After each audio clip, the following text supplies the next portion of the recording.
আল্লাহু আকবার, আল্লাহু। মসজিদে মাইক ব্যবহার সীমিত করতে বিল অনুমোদন করেছে ইসরায়েলের পার্লামেন্ট নেসেট। সাধারণদের কাছে এই বিলটি মুয়াজ্জিন বিল নামে পরিচিত।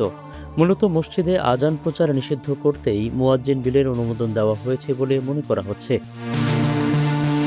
বুধবার নেসেটে 50-36 ভোটে খসড়া এই আইনটি প্রাথমিকভাবে পাশ হয়।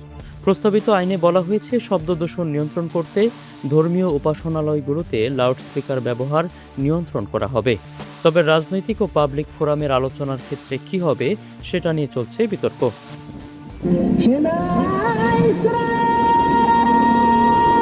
নেসেটে বিলটি তোলেন ওস্তমা ইয়াহুদিত পার্টির আইন প্রণেতা জোফিকা ফগেল।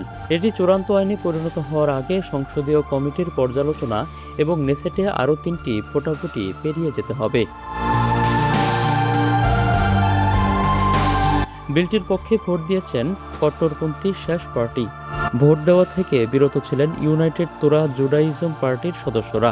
এটি কঠোর অর্থোডক্স ইহুদিদের দল। অর্থোডক্স ইহুদিদের সাথে বরাবরই ইসরায়েল সরকারের বিরোধ ছিল, তবে এবার ধর্মীয় পড়াশোনা নিয়ে একটি আইন বিষয়ে তাদের সঙ্গে সমঝোতা হয় সরকারে থাকা ইহুদিবাদীদের। এ কারণে তারা আইনটির সরাসরি বিরোধিতা না করে ভোট দেওয়া থেকে বিরত থাকেন।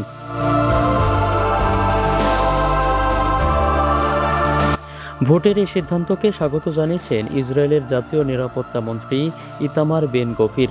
একে একটি গুরুত্বপূর্ণ পদক্ষেপ হিসেবে উল্লেখ করেছেন তিনি। বেন গভির বলেন, আজানের শব্দেই গ্রামের বাসিন্দাদের কষ্ট হয়। গত 30 বছর ধরে এই আইন পাশ করার চেষ্টা করেও সম্ভব হয়নি। এর আগে বেশ কয়েকবার এ ধরনের বিলের খসড়া তৈরি করা হলেও আইনি প্রক্রিয়া শেষে নেসেটে পাশ হতে পারেনি।